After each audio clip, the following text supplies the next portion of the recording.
Alors voilà une boîte à outils sur les matrices. Alors pour chercher cette boîte à outils, il faut aller sur mon site. Donc pour cela, vous faites Alexanor et vous trouverez assez facilement mon site, normalement. Vous l'avez ici. Alors c'est www.machaon.fr ou alexanor.eu. Donc vous allez dessus. Vous avez cette page d'accueil. Bon, donc il y a plein de choses. La partie gauche, c'est, disons, une passion, mais également j'ai celle de droite avec les mathématiques. Et donc il suffit de regarder ici la boîte à outils pour les matrices. Donc dans cette boîte à outils, vous avez donc déjà tout un programme en JavaScript qui permet de faire des calculs sur les matrices avec des coefficients rationnels. Donc là, vous définissez la dimension des matrices 1, 2. Ici, éventuellement, l'exposant, si vous voulez faire une puissance. Et ici, le nombre de décimales. Donc ici, le nombre décimal, c'est quand on veut des valeurs approchées. Hein. Donc ici, je mets 4 décimales, 5 décimales. Donc ça donne des valeurs approchées. L'exposant, si je veux faire une puissance d'une matrice. Et après, je peux créer des matrices. En fait, je peux en créer combien? 1, 2, 3, 4, 5. 3 matrices carrées, une matrice colonne et une matrice ligne. Genre, je ne suis pas obligé, évidemment, de tout créer. Bon, et après, je peux faire tout ça. L'inverse de A puissance n, A fois B fois C, A puissance n fois m, ici n fois A puissance n, et l'inverse de A fois m. Bon, donc ça donne tout un tas de possibilités une fois les matrices créées. Alors, par exemple, si vous créez uniquement la matrice A, vous pouvez avoir uniquement l'inverse de A, ou A puissance n. Voilà, donc ça c'est le premier point. Ensuite, vous avez donc ici les matrices diagonalisables. Donc en fait, ça explique pour les matrices carrées d'ordre 2 exactement comment on fait pour retrouver, pour savoir si une matrice carrée d'ordre 2 est diagonalisable. Alors elle ne l'est pas tout le temps.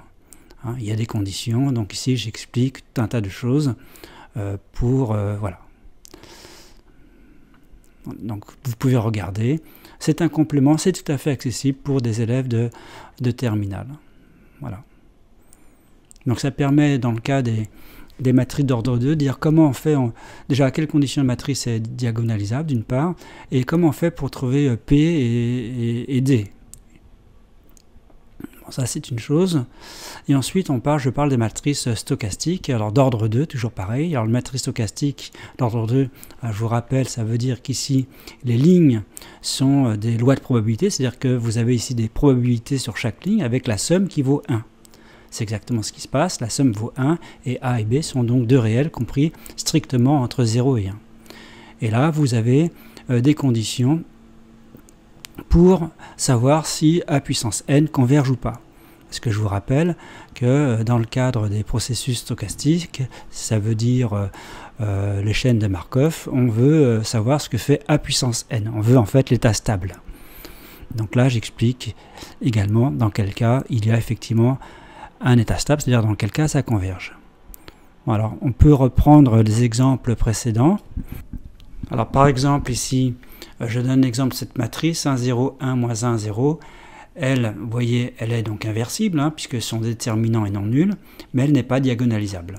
Par contre, si je prends cette matrice, 1, 1, 1, 1, elle est diagonalisable, mais elle n'est pas inversible. Donc, il faut faire attention à ce genre de choses. Sur cette boîte à outils, donc on revient donc sur cette page-là. Donc il y a des documents de l'éducation nationale, mais là c'est sur l'ancien programme de Terminal S. Il y a des applications, donc je mets tout un tas d'applications sur les matrices, donc des exemples. Donc ça on l'a vu, hein, résolution de système. Bon là ce sont des probabilités, donc en fait on utilise un graphe probabiliste. Hein. Et après des matrices. Également des suites, donc ici c'est un peu plus simple, une suite, c'est pas la suite de Fibonacci, mais c'est une suite définie par récurrence d'ordre 2, donc les calculs sont plus simples. Il y a également le chiffrement de Hill, qui utilise également des matrices carrées d'ordre 2 ou 3, modulo 26. Bon, ici il y a des graphes, alors ça c'est hors programme, mais voilà, c'est des graphes valués, donc il y a ce qu'on appelle des arcs avec des valeurs, il s'agit de trouver des plus courts chemins.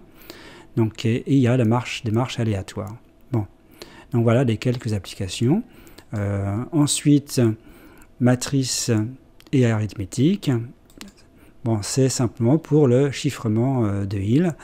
Ça veut dire, quand vous avez une matrice d'ordre 2, vous voulez avoir l'inverse de la matrice modulo P. Alors je vous rappelle la condition, pour qu'une matrice soit inversible modulo P, c'est que son déterminant soit lui-même inversible modulo P, c'est-à-dire premier avec P. Donc voilà tout ce que vous pouvez faire ici comme calcul, si vous voulez, avec les matrices.